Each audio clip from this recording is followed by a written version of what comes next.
Welcome everyone. I'm sure there has been a little delay, but pivoting is a part of this story. And I would once again like to announce the famous host of ours. Let's give it up for Ajay sir, everyone. Thank you, Vinayak, for a very kind introduction, and welcome everyone. Once again, very, very warm welcome. Middle of the week. I know we are literally warming up to Holi next week, but we of course continue our journey in this exciting series, which is about looking at entrepreneurship afresh, looking at entrepreneurship from your lens, and of course looking at entrepreneurship from a larger global perspective. And we've been doing that over the last few sessions. And those of us who are, like I said, who are joining us for the first time, or perhaps have only attended some of the sessions, we will do a quick recap of this journey so far. So once again, thank you. And today's session, by the way, is interestingly about building a product or a service. It may be tech, although the example in front of you is tech, but it doesn't have to be. And building a tech or product that works. And obviously, there are some glitches we are experiencing, so that there's some testing required. But nevertheless, our focus is, how do we build something that is so amazing that the world out there wants to use it, wants to deploy it, wants to pay us money for it. And in doing so, they're saying, thank you, you made our lives easier. So that's really the focus. How do we really get that customer love coming through the product or the service that we're creating? And again, I may use the word product throughout the series, not just today, but please, it could be, as you've been saying all around, it could be deep tech product, it could be low tech product, it could be just service with almost no tech and human interactions only, and that's fine, absolutely fine here. And since we're talking about products, you remember last week when we met, we had this whole conversation around potholes. Does anybody remember? If you can just type yes. You remember we talked about potholes, why do they exist, the problem they create. If you just type yes, you remember? Thank you, Aarti. Others, we remember, those of course who were there last week. You remember we talked about potholes. And one of the things we said, one aspect of looking for startup ideas is to think freely and imagine things without hindrance. And we had fantastic ideas, right? How do you live life with potholes? Somebody said, well, use materials so that potholes fix themselves. Somebody said, hey, why even bother? Let's do flying cars. And somebody said, yes, let's fix the tire so that you don't feel the bump so much. So what I want to share with you, that there's actually a startup out there called Smart Tire. They've looked at metal alloys and given it the elasticity of rubber. So it actually acts as a great shock absorber, has no punctures, obviously does not need any air, and is actually environment friendly. And they are piloting this tire as we speak. So while at first glance some of our ideas may look wild or unimaginable, it is some of those ideas on the fringe that help us make innovative products. So hold on to your seats once again, fast and serious is what we are about, building great products. And all of this, of course, those of us who are joining who haven't been with us for 4 sessions, Wadhwani Foundation, our mission is single-mindedly work with budding and existing entrepreneurs. We are all about igniting that entrepreneurial spirit in people, especially youth, especially folks in schools and colleges, with the understanding that some of the folks may not necessarily do their own startups, and yet being entrepreneurial will help them through their college and careers. And this is the series, again, those of us who are joining us afresh, 9 sessions. We're on session number 4. We're actually kind of emulating the journey a typical startup would take. I recognize, of course, that in 9 weeks, you may not necessarily have a startup that's flying off like the rocket you see here. But if you got the seeds in place, if you have more important than that, if you have clarity, and if we can leave you with the resources, and boy, do we have resources to share with you today and throughout the series. Maybe a month from now, 4 weeks from now, 4 months from now, you will be able to work on some of the ideas we share. So that's where we are, continuing on in our journey. And next session is Thursday. It's Thursday next week. So that's a break from our schedule. Most of the sessions have been Wednesday. Next week, we will meet Thursday, same time. Okay, so let's do a quick recap of what we discussed last time, and to some extent last time as well. We said, startups, while one may have eureka moments, sometimes it really is important to develop a larger sense of curiosity about the world. The more we look around, watch, question why or why not, we will notice that there are issues around us. We discussed potholes last time. We discussed issues you're facing in colleges. We discussed food issues last time. There are tons of issues / problems around us. We just have to be able to observe and to be able to say, it's important enough to a lot of people out there, so it's worth investing my time in. So our recommendation, our strong advice has been, before jumping into a solution and, okay, there's a problem, let me just spend the next 48 hours coding a solution. If you can just curb that urge a bit and spend time to understand the problem a little deeply. And the understanding here really goes into saying who has the problem, how does the problem exist, how does it show itself, and of course, root causes and others. So I'm going to show a problem, and the template that we're going to show, of course, is the problem statement canvas. You see the problem here? It's a problem actually you highlighted last week from a college perspective. As applicable to college as it is to, of course, schools. So the problem somebody started, and this is the real startup I'm going to share some examples about today. Two founders, both IIT, one went on to do IIM as well, identified this problem. Immediately, of course, they had their experience of school and college to connect with the problem. But the moment they had kids of their own, young kids, this is not working. Our kids aren't quite learning as much. They're disengaged, and we as parents are really worried about what's going on. Sound familiar? Please type yes or no if it's a familiar problem in school or college for you. That students in general aren't quite engaged, and we're not quite sure of where things are going. Thank you. Yes? We agree with that problem? Okay, thank you. Now, why do you think we have this problem in our schools and colleges? Right now we're talking about schools, but why are students not so engaged? Just type in a few reasons, please. Why do you think we're in this dilemma, in spite of the fact that the new education policy was released last year? By the way, after 25 years. 25 years, the world moved on and we were standing still. But nevertheless, even under the new policy, our students aren't learning as much. And one manifestation of the problem is no curiosity. Thank you. In whom? Teachers or students? Too much pressure, memorizing. Yeah. I agree. Mukesh, what else? I'm going to share some data with you. The data says that more than 50% of our class 5 kids cannot read class 3 materials. I'm just talking reading, basic reading. More than 50% are 2 years behind. Wrote, memorizing, yeah. Lots of theory, not enough engagement because it just becomes too academic in nature. Teachers may not be good, teachers may not be engaging themselves. You're right, tons of reasons. Now, folks, exactly what we're doing now. We are, for a moment, only putting our arms around the problem that we're talking about before jumping into a solution. And this is what the canvas will help us with. I won't get into details, but it really is saying, is this problem systemic? What causes it? And what have people done so far to fix it, if at all? But once again, I'll draw your attention. I'll move myself out to the bottom right box. Now, why is that important to you? We see tons of problems around us every single day, from education to pollution to food to transportation. Why this? It has to connect with something in your heart. When I mentioned Aishwarya, being able to help people who can't speak or hear is something that connects with her very deeply, and it's an emotional reason.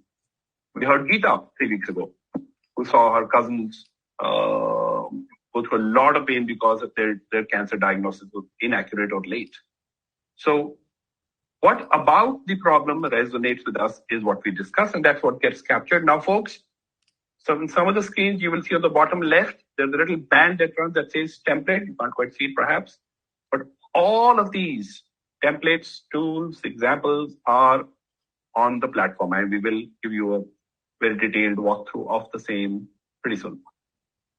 Okay, so we said, do we know the problem? Yeah, I've done some research to understand it. But who really has the problem? Who potentially is our customer? We need to identify. Otherwise, we can't be solving world problem for the world. It's just too broad. You remember the phrase I used last time? We just can't boil the ocean. We got to narrow it down. So we discuss differences between users, customers. What does it mean for Baiju? What does it mean for Google? But fundamentally, let's understand who will pay us, who will use us, so that our solution is appropriate. So we really understand, are we really doing the job for them? And that's what the validation we were trying to do towards the end last time. Our users, our customers have certain expectations. They have problems, and when they have the problems, if you're studying, there's so much material to cover in a year or in a semester or a term. Just the volume can drown you. Just the physical amount of studying can really get to you. Of course, there are associated feelings of being overwhelmed, stressed, anxious. We must not ignore the emotional side of what our customers go through. So that's what we discussed last time. What is the problem? Can I really put my arms around it? Who has it? Who are those customer users? There are the right segments for us. And have I talked to enough of them to say, I get it. And that's the framework we shared with you. Yet another template, KNOW, attributes, needs, obstacles, and wants for customer. In this example of education that we were discussing, this team went and talked to students, talked to fathers, siblings, mothers, and they said, okay, after talking to hundreds of those, there is this broad profile that emerges. And the one I'm sharing right now is for typical mothers whom they interacted with in some of the cities. So we're essentially saying, I think we understand stakeholders to our startup. They may or may not pay us. Like in this case, chances are the parents are going to pay. But they may not actually use the learning app that the team was developing. Okay, so this is really the journey we've been traversing so far, from having a problem to generating lots of ideas, picking an idea perhaps to go forward with, identifying our customer segments, to now, what we're going to cover today, zooming in on customer and problem to taking a big picture view. What is the world doing in this area? And we will go back into, of course, building a product and testing, validating it with the same customers. That's the loop you see coming in today. So that, folks, is our set of takeaways for today. We're going to look at 3 big picture questions: competition, market size, timing, and macro trends. We will talk about a minimum viable product, develop and validate it. And of course, we're going to spend a little bit of time on the rich repository that we're creating for you on the platform. The very platform you've used today for signing in.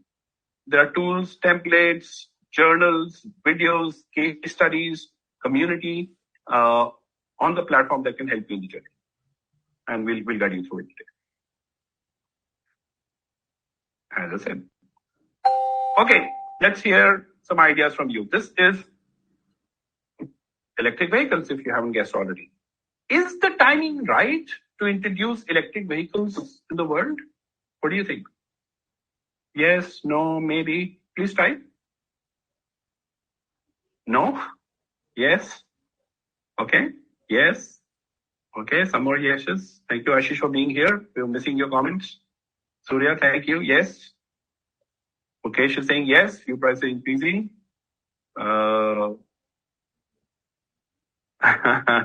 Okay, timing is not just right, it is urgent. So I heard Prabhat say something about no. Prabhat, you want to type? Sanu Prabhat, you want to type why you think this is not the right time for electric vehicles? Do you have any thoughts?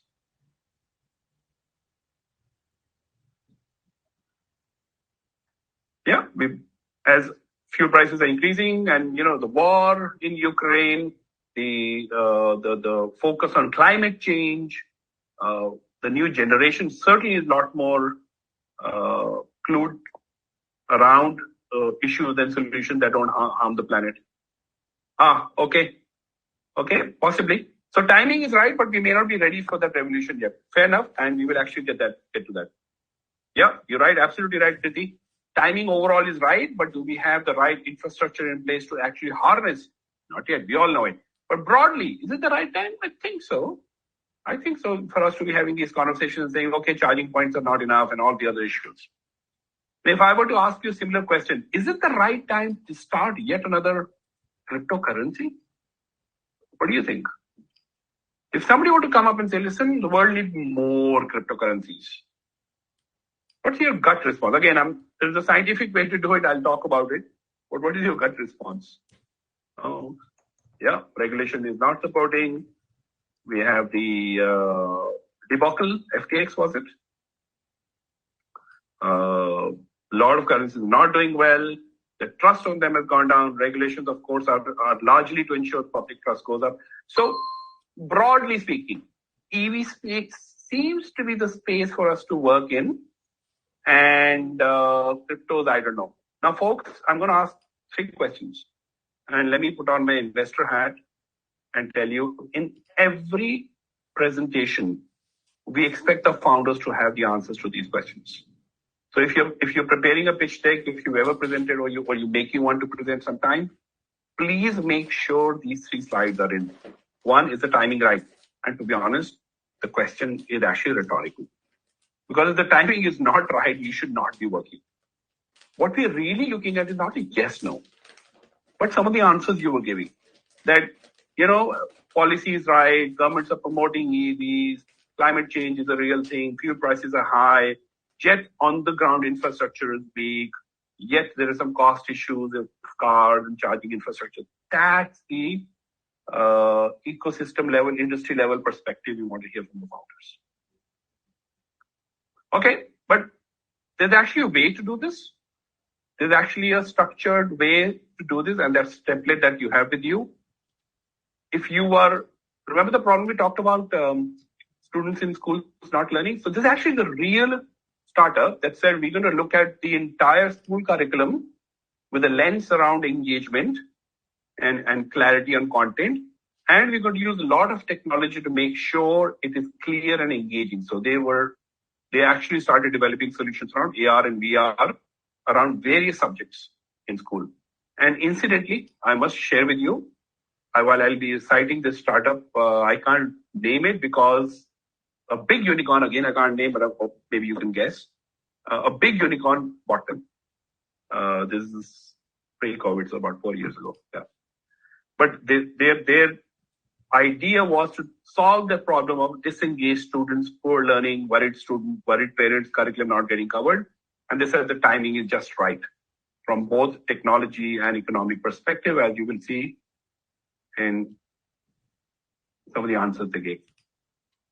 Look at the last report. It's not just government's priority.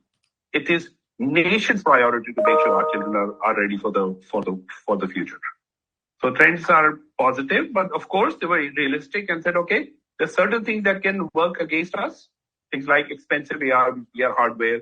Things like somebody saying, listen, all this gadgetry stuff is great in tier 1 cities. What about the 90% of Indian students who are studying in rural areas? May not work. But they were honest enough to recognize that there are some forces, some supporting, some not. And net, it looked like a good opportunity from a timing perspective. So we answered one question so far, folks. Is the timing right? Yes, there are some problems, but by and large, we're on the right track. Question 2. Every startup needs to address and every investor needs an answer on this. So what you see in the picture, do you want to guess what that is? Related to EV. You know what that is? Hint. EV. Battery, correct? What kind of battery? You're on the right track. Yeah. What kind of battery? It's called rechargeable battery storage. Absolutely right. Swappable batteries. So it's like when you pull into the petrol pump today and spend 5-7 minutes of fuel in the tank, you can actually in the future take your EV, which you may not have charged it at home, and some people actually can't charge it at home because of logistics. You can drive it into a swappable station, and sometimes by humans, sometimes by robots, your discharge battery gets taken out and the freshly charged battery is planted, and that's a subscription you buy. So you can go anywhere and just get the battery swap done in under 2 minutes. Yeah, for two-wheeler EVs. Thank you, Sunita. It's certainly happening around the world, and it's a big opportunity. Right? How big? I don't know, but does it sound like big? What do you say? Does it sound big to have that convenience that you don't have to worry about whether your scooter or car is going to run for 200 or 600 kilometers? You can be anywhere and find a quick replacement to your battery and move on.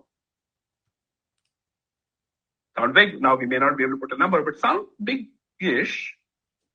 Now here's another one. I would just say,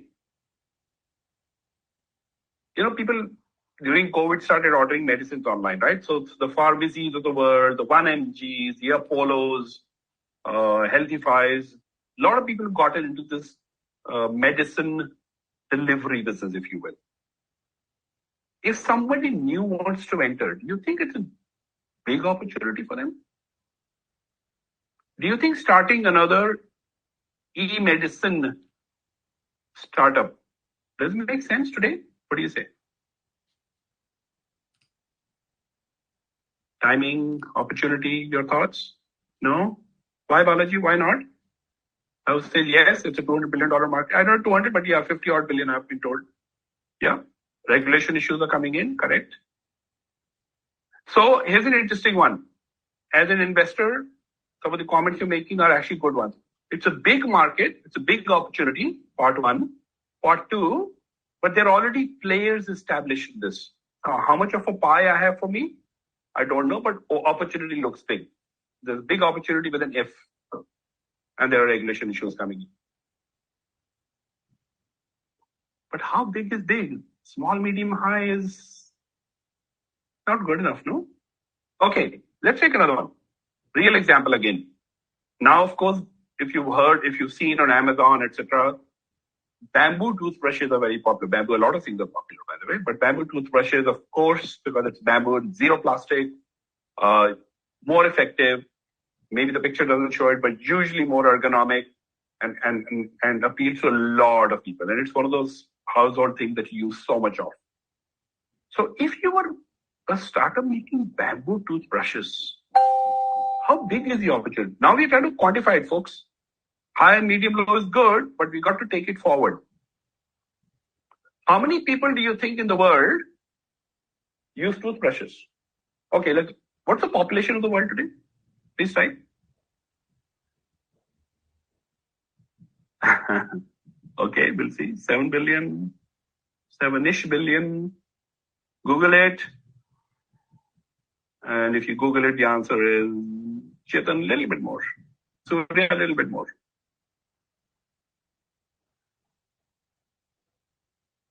World population, guys? Anyone? More than 7. 8 billion. So we often hear startups, it's 8 billion, about 8 billion population.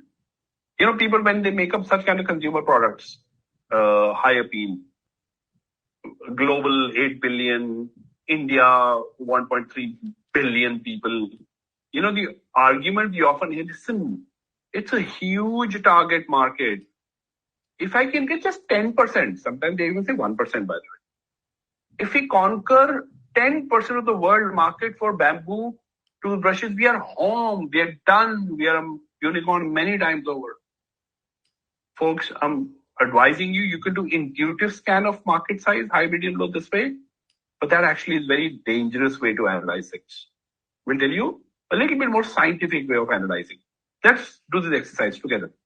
Let's find a rough size for a bamboo toothbrush. Now, around the world, we said there are 8 billion people. Out of these 8 billion people, this includes infants, no?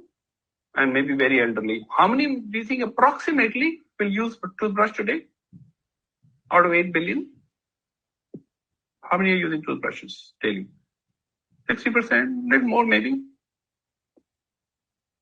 Little more. I mean, you can do research, but it's not 8 billion. So right now, for the sake of our calculation, we say, chalo, 7 billion are you.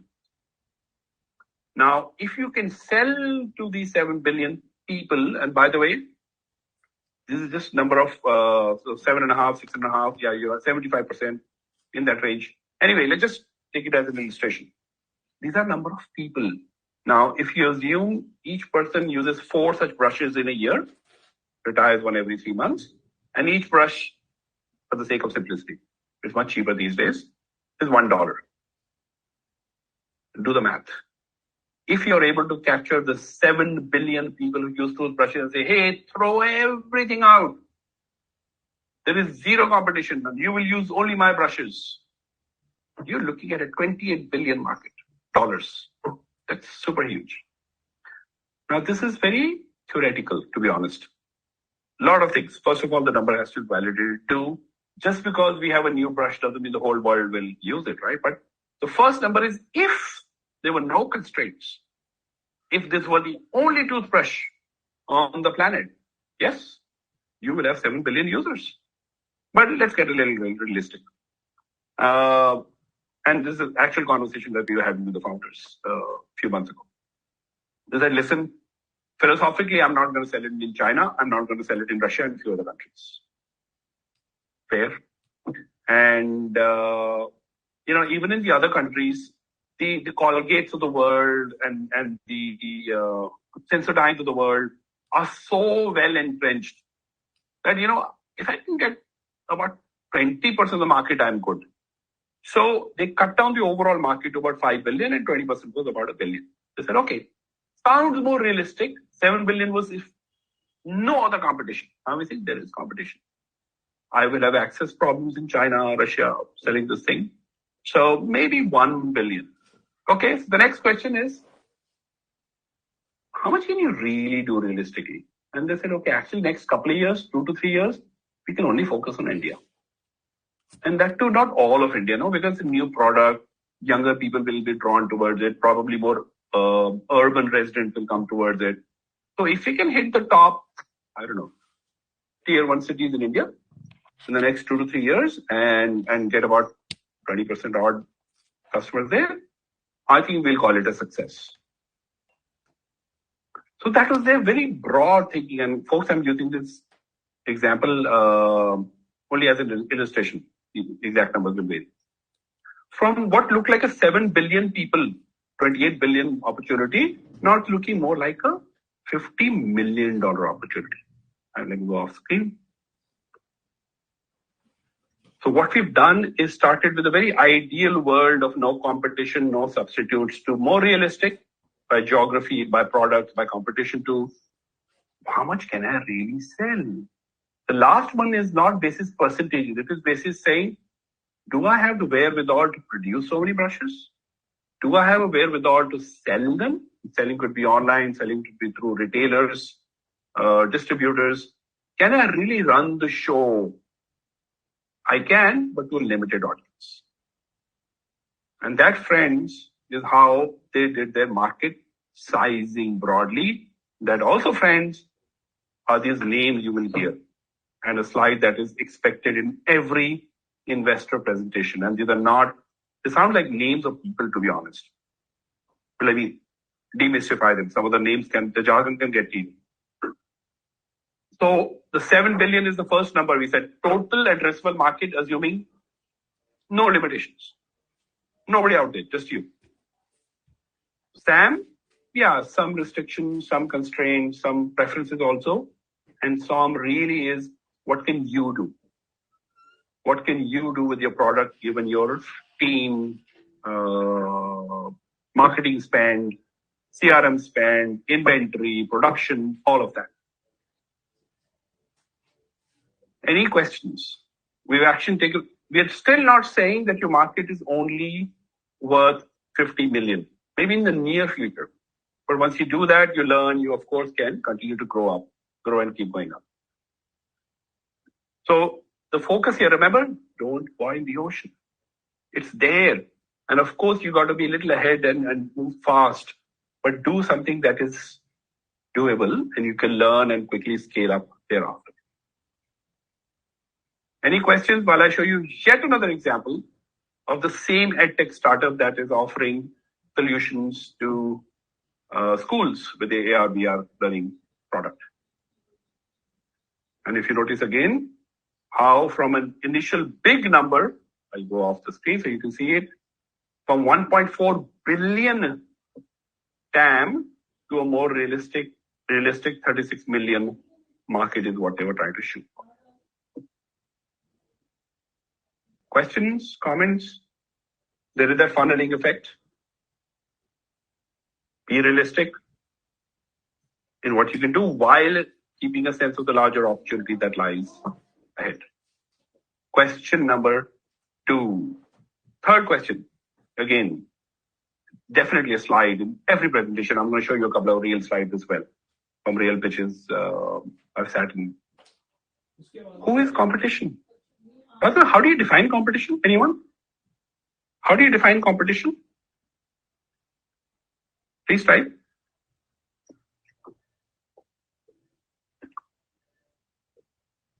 Who is competition? And how do you, what to do to make them irrelevant will come this session and a little bit next session as well. Thank you. Sleep is a competition. I would say maybe Netflix is a competition for sleep. But yeah, get the point, Kriti. What is competition? Can anybody define who's a competitor? Any thoughts? Who is a competitor? If they're targeting the same customer base, thank you, Anurag. Yes. Same resources with talent funds, etc. Okay, same operating space. Similar products and services, Surya, thank you. And Balaji says working on similar products and customers. Very true. I'm glad you talked about two sides of it. People have similar offerings and usually operating the same market or same customer segments. And let's see what Sal says. Same desire. Perfect. Correct. I agree with you, Ashish.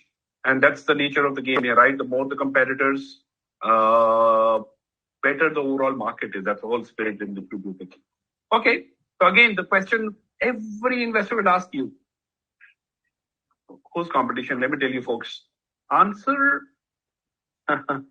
Yes, Chetan, you're right. You're right, absolutely. Trying to be better at trying to take away your customers or maybe reach your customer with solutions that are better, cheaper, faster, perhaps.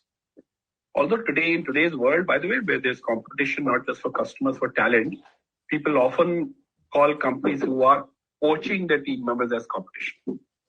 They may not be competing so much in the marketplace. But nevertheless, we used to see slides, pitch decks, till about 3 years ago, where often the founder would say, who's your competition? And say, nobody. Zero. And I tell you, that's never the case. You may have an indirect competition always lurking out there. Sometimes, really, the competition not sitting in here, but is sitting in Cyprus. You may not even know about it. So perhaps we need to dig deeper. But I'll tell you what, the fact that there is no competition is wrong. And I'm making a strong statement. Wrong for every startup, because no matter what you do, there's always one competitor. And I'll tell you who that is. But to do that, let's take a quick example. Let's say you're a new cell phone manufacturer who wants to enter India, right? All the big stories we hear, India, data rates are so cheap. Almost everybody is now figured out how to do money transfers. E-commerce is great. The literacy barrier isn't quite there. Geo's changed the way people look at phones and smartphones. All that is great. Big market, big opportunity. Many players, from the Samsungs to the Oppos, but yet there's space. So if somebody were to come in saying, okay, I want to go and make phone, and government is supporting. Government is saying, come set up manufacturing shop, we'll help you, we'll give you subsidies. The way you look at competition is not so much as what others manufacturers are doing. You will eventually get there. But you must remember what we said. Keep the customer perspective in mind. Who is my customer who I will sell to? What problems are they facing so I can address? Remember, our mindset is all about customer empathy, connecting with the problems faced by specific customers. If you do that analysis, very quickly you'll realize that what kinds of cell phone you make depends on the kind of customer you're trying to solve problems for. Which segments are you going to go after? If you're going after people who consider cell phones as prestige, pride, show off, you got Apples and likes 75K, 1 lakh, 2 lakh plus phones to compete with, and you need to figure out how you will be better than those. If, however, you say, listen, I'm really going after customers and youngsters in particular who are TikToking, Instagramming, Facebooking, selfieing so much that they want a phone with a great camera. Then your competition is different. Then the Oppos may not compete, or Samsung may be a better competitor, I don't know, depending on who has a better camera or one. If you say no, really, for me, the customer I really want to target, we go off, are people who like taking notes, designing, graphics, UI, UX. That's really becoming big. I want to go after people who are social media professionals, influencers. For them, graphics is a big thing. Well, guess what? If that's the case, the competition is with a tablet.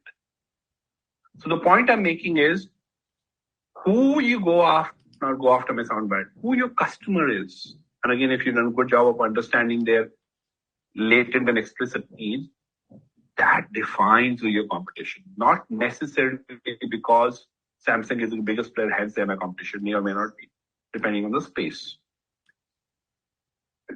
But I tell you, this is the one competitor every business has. Can smart wearable? Absolutely right. So if health, fitness was your concern, going after people who are into wellness, then you're probably looking at smart watches as your competition. So you got to figure out how you can outdo what those do. Absolutely right. So you got to first figure out what kind of customer you want to go after, what is your capability, of course. But please keep in mind, we think we're building the next best cell phone or a mouse, if you can see this in my hand, or a pair of glasses with all kinds of features. Just because we build it is not reason enough for people to buy it. The inertia of not buying, so-called do nothing, exists everywhere. So your competition number one is this do nothing box, which is you have to compel people to leave that box, leave that space and come to you. No matter what you do, whether you're a Netflix or a Samsung or even a Google, now you've seen what Bing is doing to Google, right? So please keep in mind, competition is multifaceted. It is not just about product, it is about services as well. And at all times, you have to keep your customer in mind. I'll give you a quick example. How do you really understand? You have to see it from a customer's perspective. And this again is somewhat real, I modified it a bit. Somebody who wanted to bring a new drink in the marketplace that was low cal, 0 cal actually, and medium caffeine. They didn't want to load it up with sugar. They didn't want to make it so low that caffeine was missing. A healthy balance of no sugar and caffeine. So all they did was look around. Of course, this is a subset of that. There are 20 names around them. First thing they did is figure out, what do our customers really care for? What do we stand for? We stand for making a drink that's low sugar, medium caffeine. Okay? And we do that because we've talked to customers and figured out that's important to them when they look at a drink, cold drink or a health drink. And then they place themselves somewhere on the grid here. If you see the x-axis and the y-axis. X-axis and the y-axis. And of course, this is a template that you have. Another one that we see in almost every pitch deck. I've hidden the name. This is a fintech startup that's offering loans, etc., to SMEs. So what they've done is to say, okay, we have certain features, functions that customers care about. For example, peer-to-peer payments. For example, good customer service or good UI, UX. This is their research, the know that they've done. this is their conversation with customers. They say, this is what's important to them. Hence, this is where we stand, and these are our 4 competitors and where we think they are sometimes okay, not so okay. So we have mapped our competitors. Product, features, services put together. Questions, comments? We're still on the big picture questions. Is the timing right? How big is the market? And don't say low, medium, high, right? But put some number. Give me some logic behind it. Again, in all of these, it's not so much the precision that's important. It is your mindset. It is your accuracy far more important than precision. Are you really doing the right analysis? Are you really making and stating the right assumptions behind all of this? Or are you just sitting in a room and dreaming up that I'm going to be the best out there? 3 fundamental questions every startup must address. Okay, thank you, Aarti. Any questions or comments on that?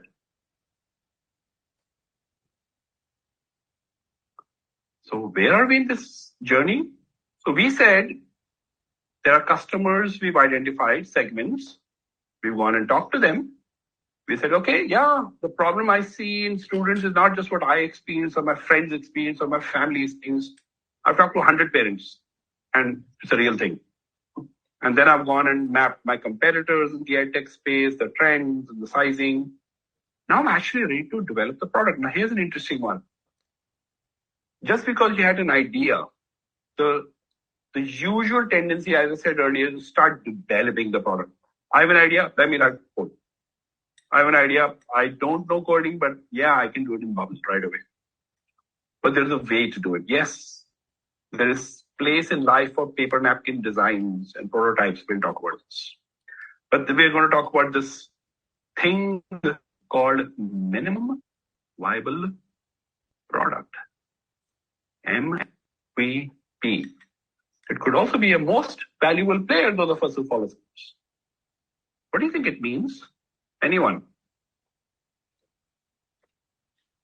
Minimum viable product. Some guesses? Is it a prototype? Is it the actual product? Thoughts? What do you think is an MVP? You know what it's? Okay, no, let me not give another hint. Concept, okay. Thank you for stating that. We will, of course, clarify. Before MRP validation. Okay.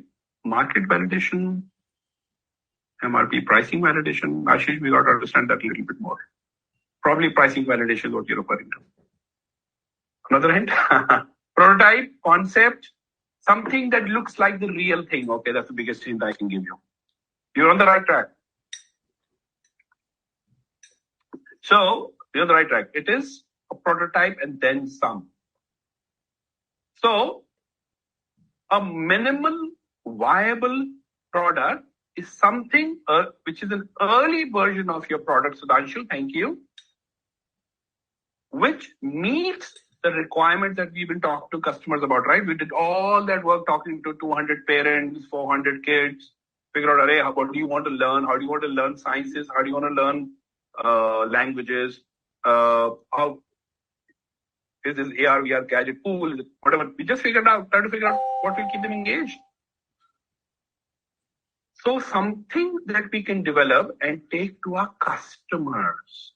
Now, let me quickly clarify. A lot of people get lost in jargon. I'm going to simplify it really well. I'll also talk about the difference between the paper napkin, the concept, the wireframe, and the prototype that's written here. Let's see you guess first. What does minimum mean? Minimum what? Minimum price? I don't know if that's what you're referring to, Ashish, earlier. What's a minimum about an MVP? Hints? Guesses? Which part of an MVP is minimum? No? Resources? Okay, good point. So something that requires minimal resources for us to produce. Minimal price, maybe, maybe not. It depends on your strategy to validate. Serve the basic purpose. minimum features, okay? The best way to explain that is by telling you what is not minimum.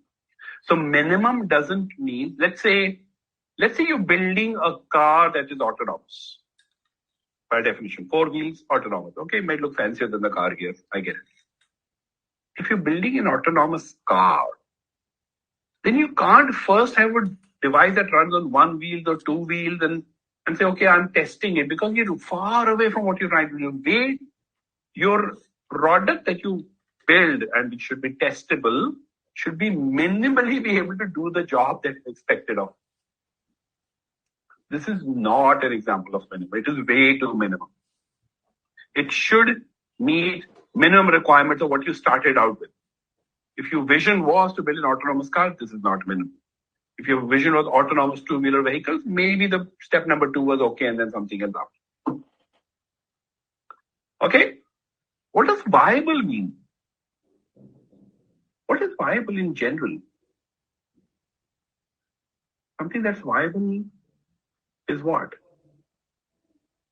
Is this career viable? Is this choice viable? Is this job change viable? Is going to this university viable? What does it mean? Acceptable, okay, Ashish? Feasible? Doable? Okay? Matches the customer market? Yeah? So viability actually refers to it being able to do the job commercially. Another word we use also sometimes, the V sometimes stands for, can it be, is it a minimum design? So that's practical, Vinayak, thank you. So that attends to the customer's needs, thank you, Prabhat. And it can be validated. And here's an example of what you can do. If you really wanted to develop a 4-wheel car that is autonomous, you can first focus on a car that bare bones dhancha, and maybe has only 4 sensors that can only work in a parking lot with nothing else in it because it go crashing. Then you add a little more body to it. From 4, you add 10 sensors. And you say, now I'm going to take it to a parking lot with cones and make sure it can navigate. Or some, dummies. And then you take it to the next level of viability to say, hey, I'm actually build the body and add 22 sensors, and I'm going to put real people in front, still in the parking lot. And maybe the next stage is 42 sensors, all kinds of software, AI, lots of data, and you test it in a minimally crowded city, for example. Is it viable to do what it ought to be doing? There is a commercial angle to viability. We'll come through that as well. But there is that flavor I want you to keep. It should be minimum, which means if you were to create, if you say I'm going to create an alternative to Excel, right? There's Google Sheets, there's Excel. Why you want to do that, I don't know. But let's say theoretically you did. And you spent the first 6 months building a huge feature-rich Excel sheet, and then taking to people, and the people are saying, okay, I don't need all that stuff. No, I just use 10 things in it. Then it's not minimum. It probably has become unviable because it's so bloated. And you're probably going to charge them $10 instead of the $1 if they were simple. Let's go to the third part. What is the product in this? This is where often people think a product is prototype and MVP. So let me qualify. Is a prototype and MVP or not depends solely on 2 things. Is the prototype minimally doing or showing what you ought to do? Second, have you taken that prototype to the market or potential customers? If that prototype is sitting in the lab and you work and refine on your version 22, it is not an MVP yet. An MVP by definition is something that goes out to the customers, addresses their needs and wants. We will discuss it in more detail next week. How you can create that value proposition for customers. If you see that, we go right to left. Whatever the customer wanted, if our product is showing all of that, then it meets the definition. Now, when I also mentioned Aishwarya and her product, now this is from her presentation. This is her product journey. Look at the first one, Feb 2020. It was lab. They couldn't take it out because the tapes kept falling off. Nobody could test it. But thereafter, they started releasing a product that people could actually test. From then till now, it's been 3 years. All they're doing is refining the hardware, the software, the firmware. And as she told us, that she's gone and tested with hundreds of people and institutions who need this. Is the MVP there today? Yes. Was it there 3 years ago? No. Is it finally settled? In her words, not yet. It still needs some work. So product finishing, Ashish, I'm not sure I understood if you could qualify, please. So MVP can be confusing in many ways.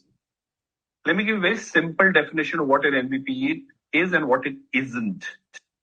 It must work. Paper napkin design of your cell phone is not an MVP. If you have a wireframe just showing the layout of an e-commerce site, no buttons are working, nothing is working, it's not an MVP. It gives you a layout, it's a good wireframe, it lets you design, but if a customer can't work with it, minimally at least, it's not an MVP. By definition, as you saw in Aishwarya's journey, it needn't be perfect. It should work minimally for the job it's supposed to. But the biggest takeaway, an MVP must be able to provide you feedback to say, I know what's working, I know what's not working, I know who to go to next, I know what to change, I know how much time it will take, and we'll come to that. Product acceptable finance. So Ashish is asking if an MVP is a acceptable finished or finalized product. MVP may result in a finalized product, but when you start the MVP journey, it may not be a perfect product to begin with, as you saw with Aishwarya's example or the car example. It may not have all the bells and whistles. It may just barely do the job, but not enough. Certainly not enough for customers say, I love it, I'll pay you for it. So MVP is a very, very important part of the entire journey. And folks, I cannot state it often enough. This is not a figment of our imagination. There's creativity in developing a product or something. I get it. But we're not doing it out of thin air. It must be connected to what all we've done earlier. Problem, customer, need, and map it to those needs. And of course, figure out how it situates in the big ecosystem. How to evaluate? Perfect. We're getting there as we speak. So we developed something. Now, how do you know if it's okay or not? No? Well, that's where validation comes in. And if you notice, we've been talking about validations. If you're going to get sick of this word, folks, sorry, you better accept it. Everything in our startup world is non-linear. It never goes like this. It's like this. Do, take it to the market, show to the customer, experiment. Even if its product is finalized, your marketing strategy may not be finalized. Your marketing is fine. So a lot of validation and learning loops have to exist. And what we're talking about today is the product and service wala. We discussed the one on customers last week. So that's the one I think you were referring to, how to evaluate it. That's the build, measure, learn from lean startups. If you heard the term PDCA, anyone? PDCA. It's been around for quite some time. Any guesses?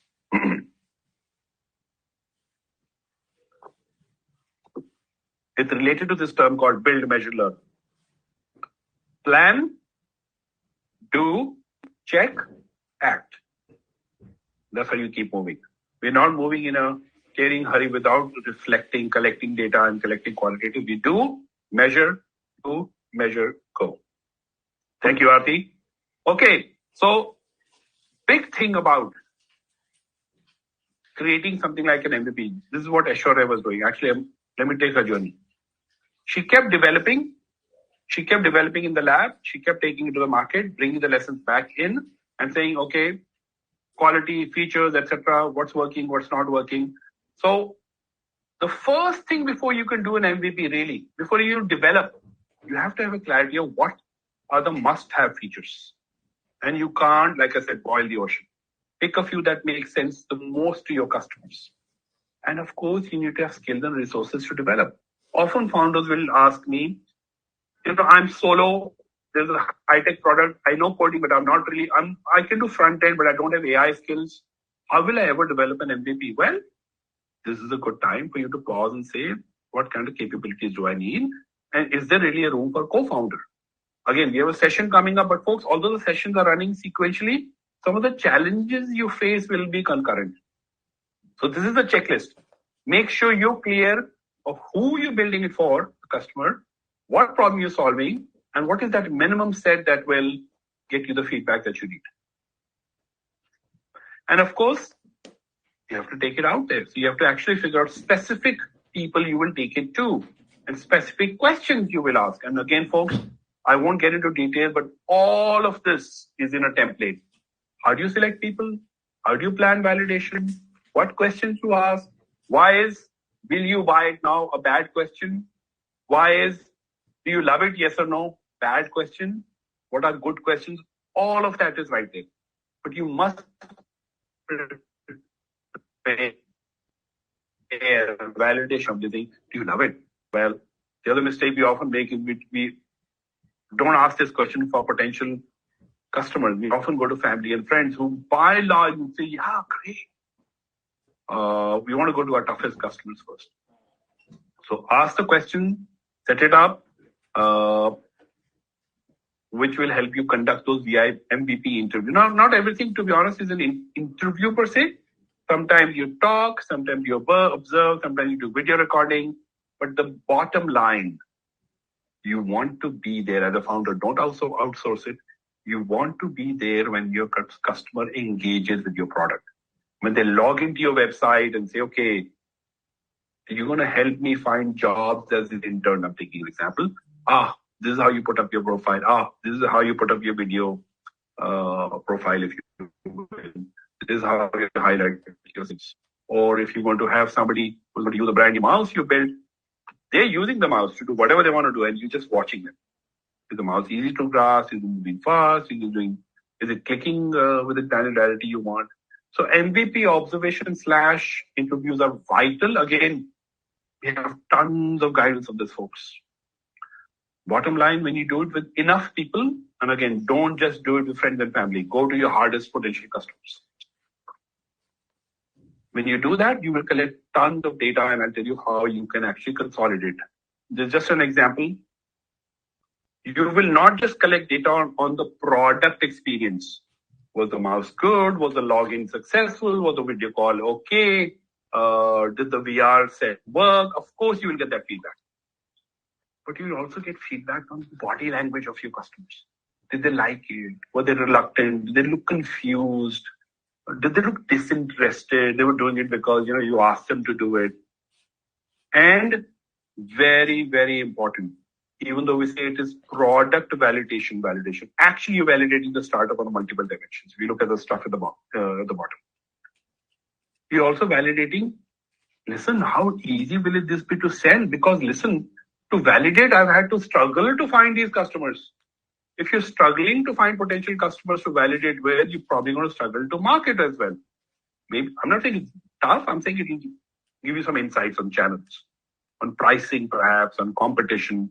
So MVP validation actually, in my view, does not do justice to what it is actually doing. It is an early validation of your startup, not just the thing that you're producing. Because it requires a lot of organizational resources to develop, take it to the first set of customers who are not paying you currently, but may pay you eventually, and to do it repeatedly over months and months and months. Any questions or comments on this? Thank you, Aarti. I know we've talked a lot today, and we're at a point where saying, let me reiterate a couple of things. Your product is your core offering, but everything you do around is as important. Don't jump into product development till you're sure of what you really understand your customers' needs and the minimum set that is critical for them, for you to say, yeah, it's a reasonable, live, living product. And don't just talk to 4 people and say, great, everybody loved it, let's spend $1 million and develop it. the next level. Not yet. A few more than 4, hopefully 40, 50, 100, I don't know. But that iterative cycle has to continue till you gain that confidence that, yeah, it's great, it's standing onto the market. And most importantly, when I give it to my customer, they say, hey, you changed my life. You're solving a problem that's really important to me. So how would you even know? Let's just take some metrics. How would you know that it is ready to take to market versus take it back to lab? 2, 3 metrics. 1, if the feedback that's coming to you is the same, one iteration after another, it means you actually haven't quite fixed things. 2, if the feedback that you're getting from one set of customers is dramatically different from others, maybe you're trying to address the needs of too many customers. 3, if you get the body language and the non-verbal indicators of this delight. 4, if you say, Acha, if you love it, will you buy it for 100 rupees? If you start getting that indicator. 5, somebody says, I need it. Can you give it to me by tomorrow? So it's a combination of hard metrics plus the qualitatives that you get when you're interacting with potential customers. What should be the approach? Okay. Sure, we'll go to TAM, SAM, SOM soon. But before that, perfection or moderation. I think it's a balance, to be honest. You do want a perfect product, but chances are you will not be able to deliver a perfect product in your release 1. So you got to do multiple iterations of validation to come to version 1. Once it's out in the market, real market, you're competing, you're selling, you're getting customer feedback, there will be a version 2 afterwards. Slowly we'll get there. So really, the focus is iterative perfection and not perfection one shot. Hard to get. Because the world around us changes too fast. Okay, Ashish says, you want to see a slide? There were 3, 4 slides on market sizing. I don't know which one you want to see, but I can show you the one around definitions and we can build on it. Okay, Ashish, does that work?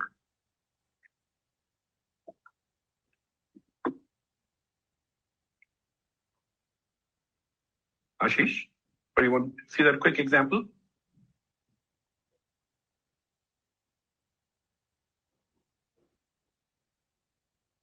I'll move away. I need to move out.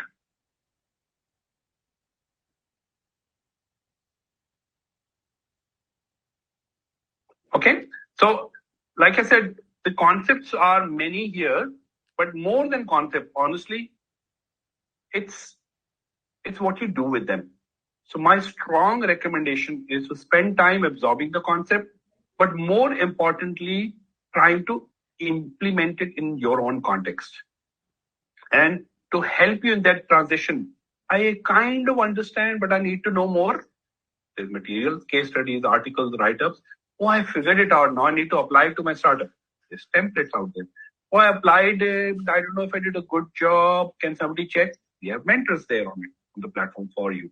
So there's actually a lot of opportunity on the platform to make all these learnings come alive in your context. And by the way, if there are 50 startups on the call today, let me assure you, each one of you will have a different take on how to map your competition. What is market size for you? What is MVP for you? Are you going to do 4 MVP testing and alpha, beta, etc., or will you get there in 1 or 2 or 3? Okay. So Ashish, we probably will have to move on because there are things on the platform that I want to show you. So beyond the market sizing. So actually, it's a perfect segue, Ashish. You're giving us the cues. There's so much information out there.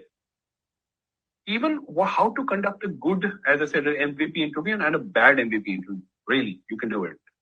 That stuff is all there on the platform, which is why, let me quickly see if there's any more questions. Anurag, absolutely. Actually, the way to connect with us is again through the platform as well. We're all active. We're all available to answer questions.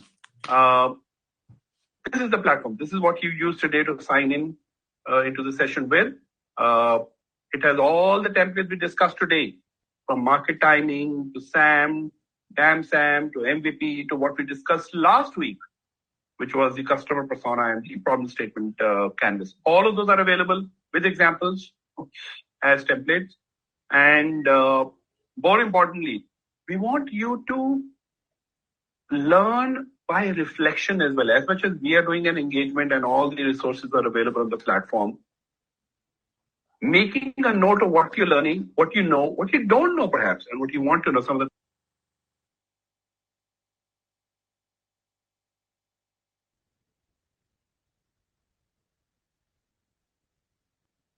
diary, and I called it lunch. I wrote everything in it.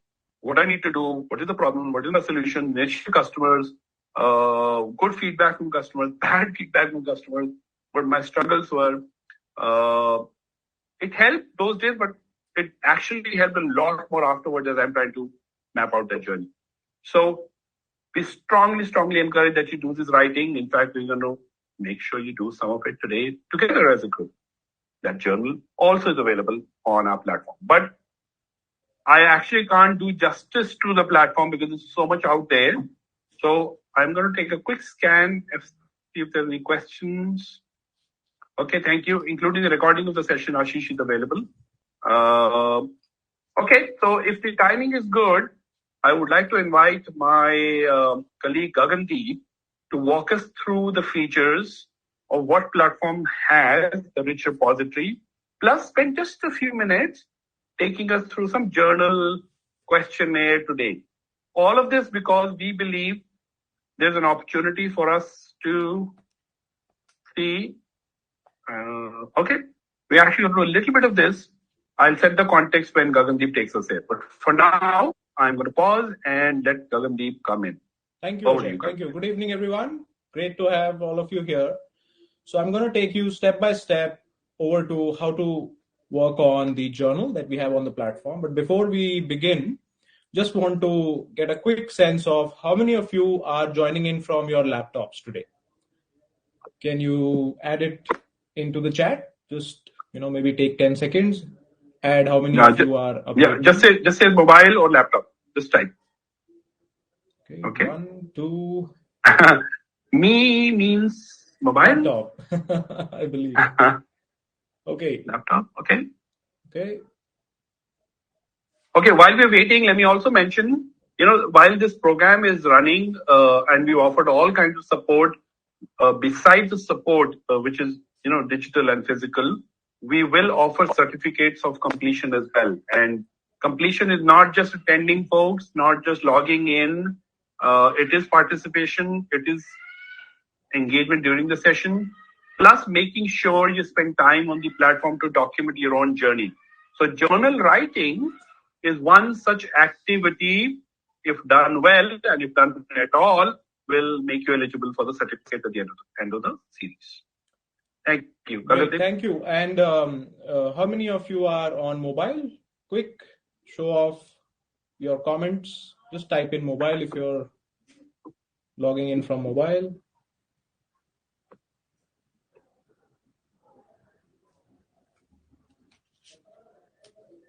Okay, doesn't seem like this to many. So there's also laptop. Surya Singh says I cannot connect. Thank you for the feedback, Surya. Okay, thank you. I'm assuming you're hands on your laptop now. So let me take you through the laptop journey, journey of someone who's on the laptop. Do you want me to unshare? No, that's fine. That's fine. I'll just present on top of this.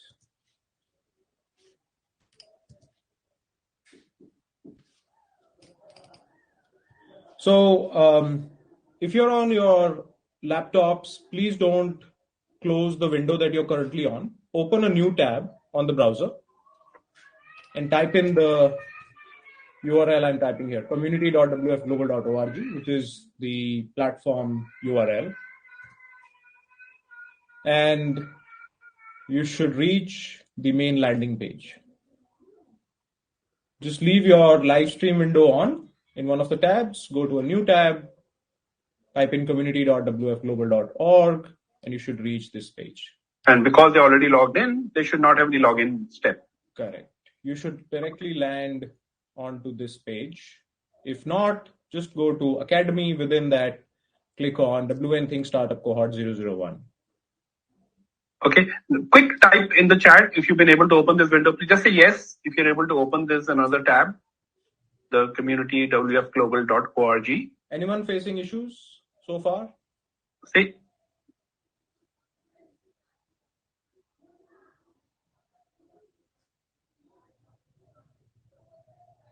Okay, looks like. Yes, you logged in, Sunita. Thank you. Okay, so now move over to the resources tab. If you see resources just below, just next to the live button, resources on cohort 001, click on resources. You will be on this page. Is everyone with me? Anyone who's facing issues? Please let me know by typing in the chat.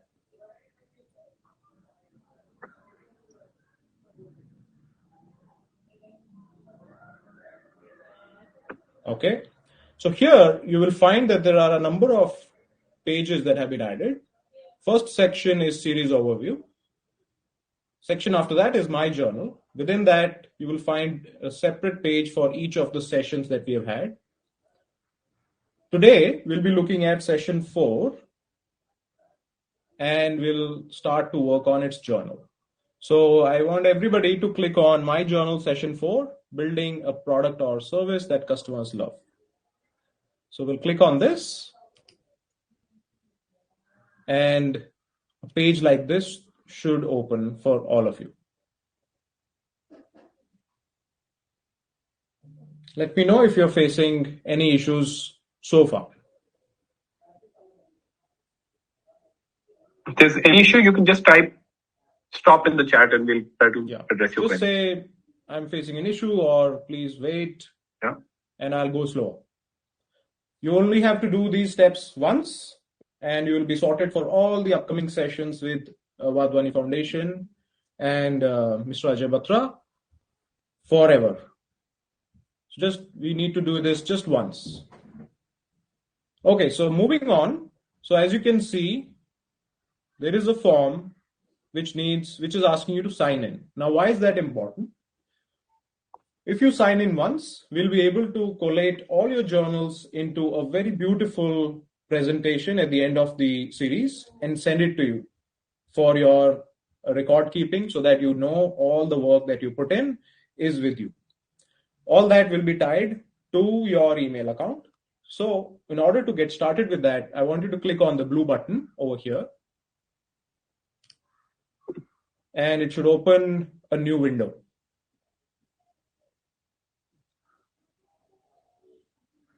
And you should land on this page.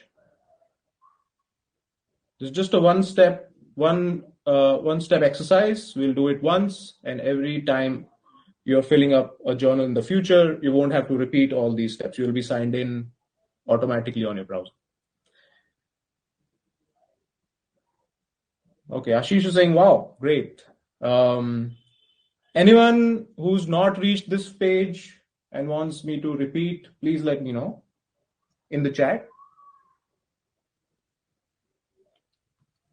I assume everybody has reached this page by following the steps. As the next step, just click on sign in with Google, or if you have an Apple account, sign in with Apple, or if you are not using either of those and you're using another email ID like Hotmail or Yahoo or anything, just type in that email over here and click on continue. For the purpose of this demo, as most of us are using Google logins, we'll sign in with Google. So I click on sign in with Google. I select my email ID. This is pretty standard Gmail login flow. I click allow.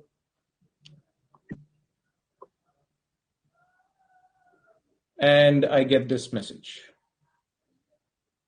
Some of you may get a message which says confirm your email ID or verify your email ID. In that case, you need to go into your email and verify it. Anyone who's seeing a different message than what I have on the screen, please let us know on the chat so that I can guide you with the steps that you need to follow from there.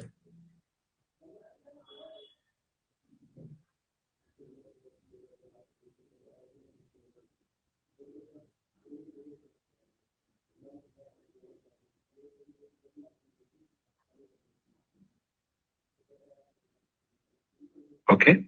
Shall we? I think Hannah is typing. So several people are typing in the live stream.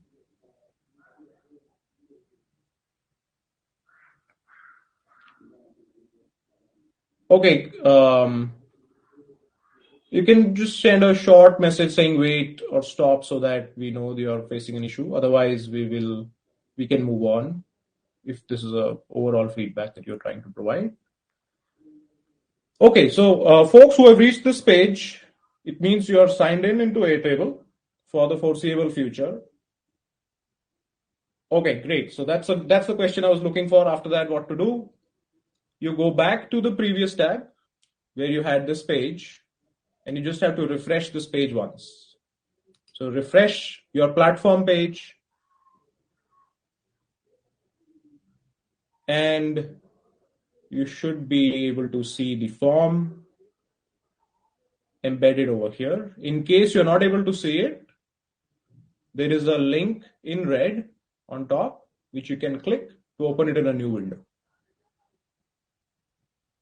Okay, let's click that and see So in where the it takes interest people. of time, I'm going to click on that link and open the form or the journal in a new window.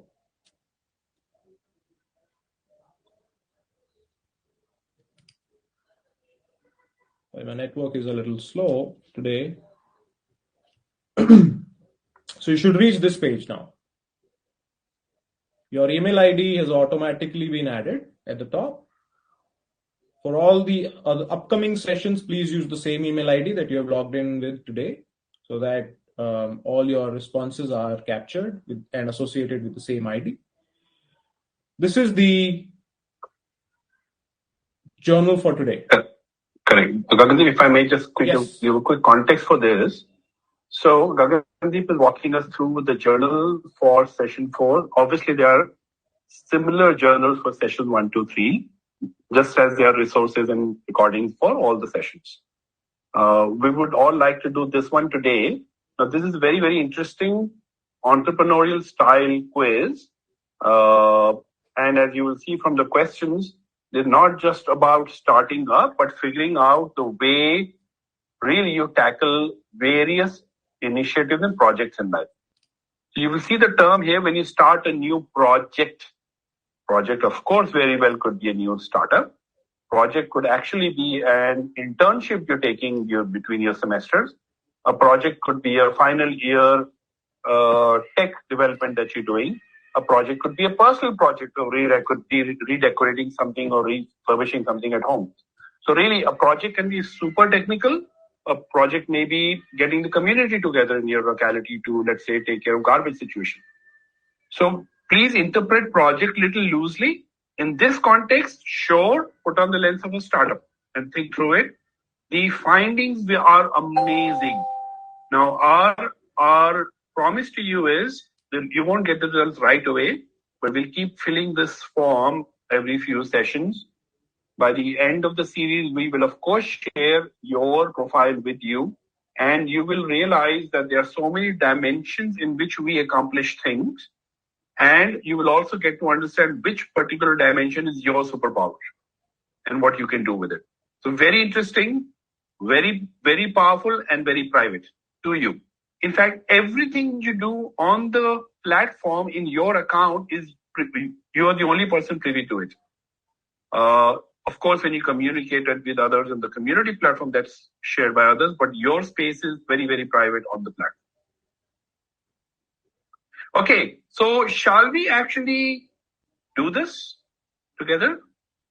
Okay, Surya is already on it. So, okay, Gagandeep, as a sample, if you can also just go on clicking along the way with others. So let's go to the first one. Yes. Your first step when you start a new project, startup or otherwise, would be to plan every detail. To what extent? Pick an option, please. Gagan, pick any as a sample. Similarly, you would look for a reference project to follow. Surya is saying, oh, I see. Surya, can you type which particular question you're on? What are you seeing on your screen, Surya? It will help us.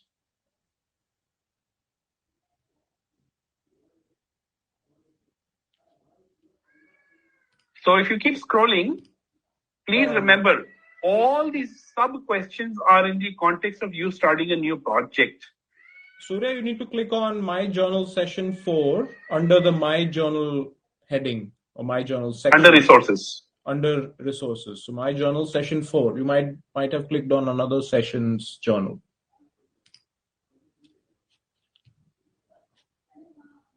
Okay, let's go back in and see. Okay, so what is the first step when you start a new project? Plan every detail. Yes, no, ma'am, not yes, no. 4 options. Let's go down. When you start a project, you look for a reference. Please answer. Do you brainstorm?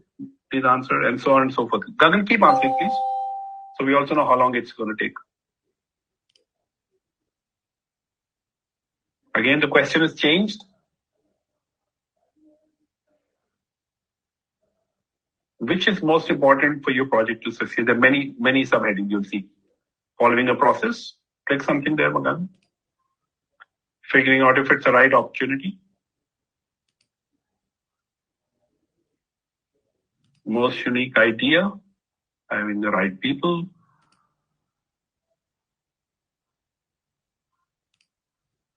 Okay.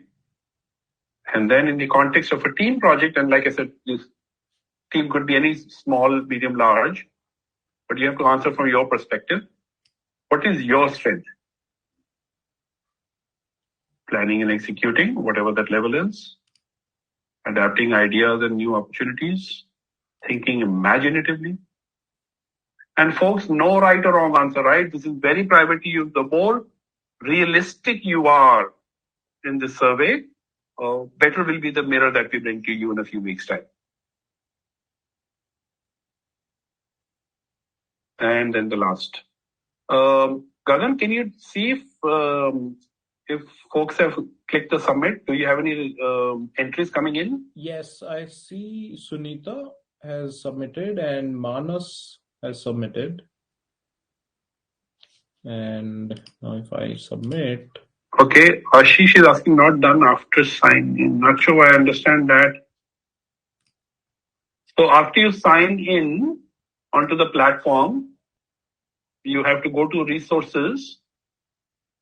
Within that, resources. Session 4, My Journal. You have the red button here. You will not see it. This is for me only. But this is just to show where we are at. My Journal Session 4, Building a Product or Service that Customers Love. Resources tab right next to Seminar Sessions within your cohort, which is 001. Any more responses in, Gagan? Not yet. Okay, folks, let us know. I know, of course, this requires a little bit of reflection as well. If you're just spending time on the question, that's fair. We just want to make sure there is no technical issue that you're facing.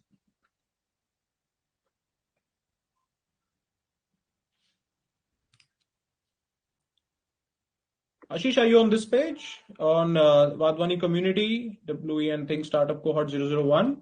And just try refreshing once.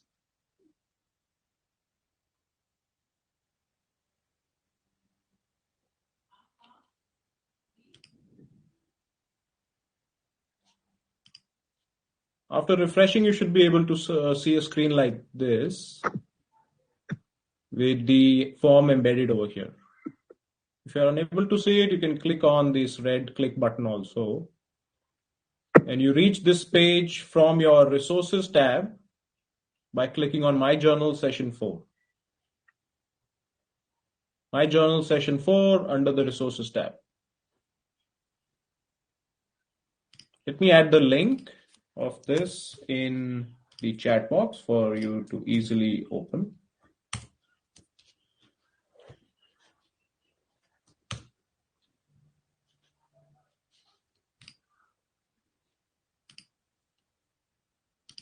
And in case you're not able to open the platform page, you can go directly to the journal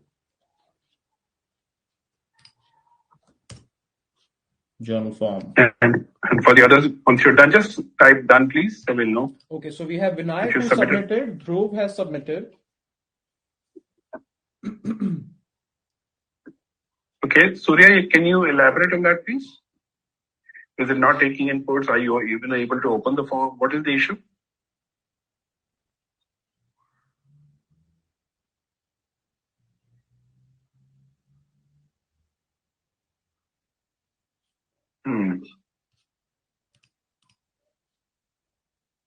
You're not able to see the options in color?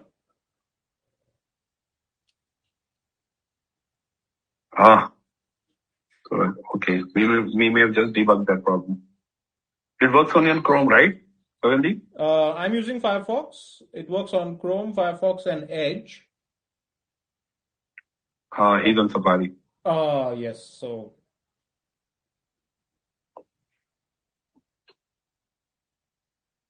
sorry, Surya. There's an issue there's a known bug with Safari. We are fixing it. Until then, may I request you to move to either Firefox or Chrome if you have that on your MacBook. Else, what you can do is you can follow this up at a later stage as well. So I'll And Gagan, if people have questions afterward, let's say, yes, I have some conceptual technical questions. Where on the platform can they reach out for help? So they can reach out to us by going to the chat within the cohort. So you click on more right next to cohort community, click on chat. This way you can reach out to everybody in the cohort. Or you can also reach out to any one of us. You can reach out to me directly, for example, by clicking on the chat box over here and adding Vadvani Foundation from the list of people. So there are multiple options. You can also go to cohort community and type in a question or any statement or comment over here. So cohort community, chat, this is at the cohort level. Everybody will be able to see what you have submitted. If you want to reach out to any of us individually, you click on the chat bubble right next to your name and notification box, chat bubble here, click on plus and select who you want to talk to. You can also start a group chat over here. Correct. And multiple ways, not just for filling this journal entry out, but anything you want help in, multiple ways, multiple people are all available here. One quick question related to the journal entry. Once submitted, one can't change it, right? No, you cannot. Sorry. Okay. So if you want to take a moment to reflect before you give your answers, that's fine. If some of you want to do it offline, that's fine too. Yes. So now we will go to the other resources. So folks who have submitted the form already, the journal, let me walk you through to the session material page. So we'll start with session 4 because that's the topic of today, and then I'll walk you through the other sessions. So if you go to the resources tab again, you'll find below the My Journal section, there is a section called session material. Go to session 4. And you can also expand this window by clicking on the arrows at the top right or top left. You will see a recap of the agenda. Session recording will be made available over here as an embedded video. And thing to note, your session participation is considered complete if you have taken 80% or more of the online live session, which is what you are already doing today. Or in case you joined in late, you can wait for the recording to come in and view it on the platform when it goes live. So we'll make the session recording live in the morning.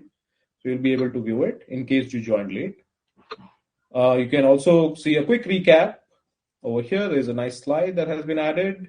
Information on the upcoming session. Next session is on 9th March, as Ajay mentioned. The live stream link will be on this page itself. You will see it right at the top when it goes live. There are some additional references, so please do go through them as well.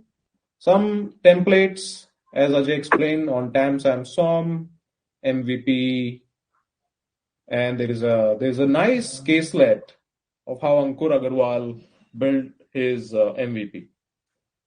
So do look at that. And last but not the least, there is a feedback poll about today's session on this page, which is just one question. And I urge everyone who's there on the live stream today to go and fill up this feedback poll real quick. And also let us know in the community if there are any suggestions or any issues that you face today that we can help resolve for you next time. Ajay, over back to you. Okay.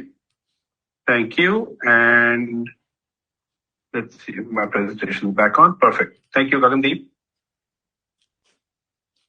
Okay, I know. In some sense, we've told you, we've walked you through a lot of details. So I think it will help if you play around with the platform features on your own time. There are 4 sessions now, so there's enough material and masala there.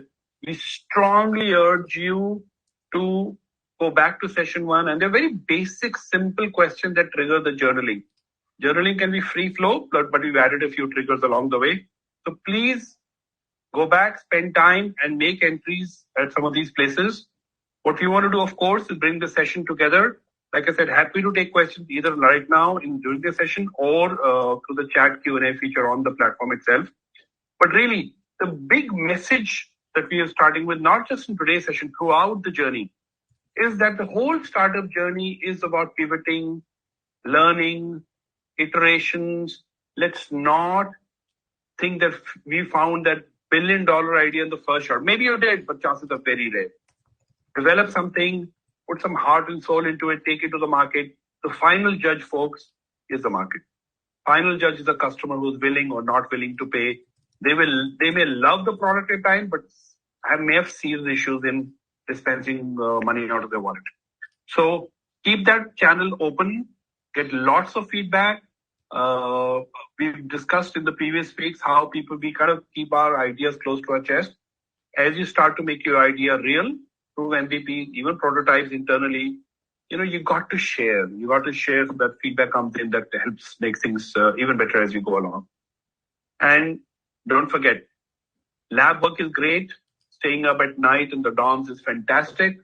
Having roommates who you vibe with is fantastic. But please keep the channel and doorway open to your potential customers. Keep talking, learning, taking feedback from them. Happy to take questions, comments on many things we've covered today, including the platform.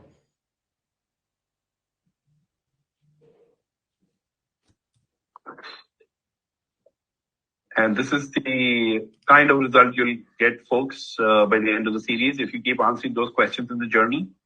Very nice map of how you stand against. Look at the nice words out there. How much of a magician / merchant are you and all the others. Very, very interesting. You will get that reported by the end of the 9 weeks. Okay. So as we close this session, please, the real value of the series is an action. Your action may not necessarily coincide with the pace of each week, but we have enough space created through our platform for you to go back and catch up. But please, if you didn't take the general measure of enterprising tendency, yet another tool that'll give you a reflection on your entrepreneurial abilities, please, it's out there. Session 2 materials. There are tons of templates, like I said, from this session and previous sessions. And of course, we'd love for you to share your thoughts about your startup, your issues, your struggles, your triumphs, as you share and build the community on the platform. With that, thank you for being here. Gagandeep, I'm not sure if you got the responses to the poll, did you? So we have 7 submissions, which is good. Okay. I request everyone to continue to fill up, reflect on each question after the session. Fill up the form or fill up the journal so that we can help you provide the right kind of output as we saw on the slide. A very nice star that you will get at the end of the series, which will tell you at what star point you currently stand and what actions you need to take. In terms of take action, so let me quickly show you the last section, last but not the least, the take action section on the platform. So if you below the session material, you'll find all the take action material categorized by sessions. So today's session, you can go to take action session 4 and look at the trend and timing analysis template, market sizing template, competitive analysis template, and MVP design and validation template. All that has been added for your benefit by Ajay and team. Please make the most use of it. Please let us know on chat, on the platform or on this live stream if you face any issue downloading or accessing any of these templates over here. Similarly, if you want to go back and recap what were the take action ideas in session 3, you can go through and look at problem statement canvas, customer persona template, conducting customer interviews template, and so on. So there is all this information is up here. It's with you. Surya, to answer, yes, can we do with app? Yes, absolutely. All this is accessible from the app or on the mobile web browser as well. So you have all the options. Wherever you want to access, this is accessible, including all the embedded videos, all the documents that have been uploaded here, and all the journals. And please don't forget about the feedback poll, which you can access in session material. I've also left a link in the session chat today. Session material, session 4, scroll all the way to the down. You'll find the feedback poll question over there. Please submit it. It will help us improve and augment our session material as well as session infrastructure. With that, I would like to thank Ajay and team for taking us all through this wonderful session today. And in case you have any questions for Ajay or any of us, please leave comments in the live stream chat. Thank you. Thank you, Gagan, and thank you everyone for being here. Please do spend time on the platform. We understand that a certificate is important to most, if not all. What the eligibility for the same is cited on the platform as part of the series overview. So please do spend time. Thank you to the Vadwani team. Thank you for being here. Have a good night.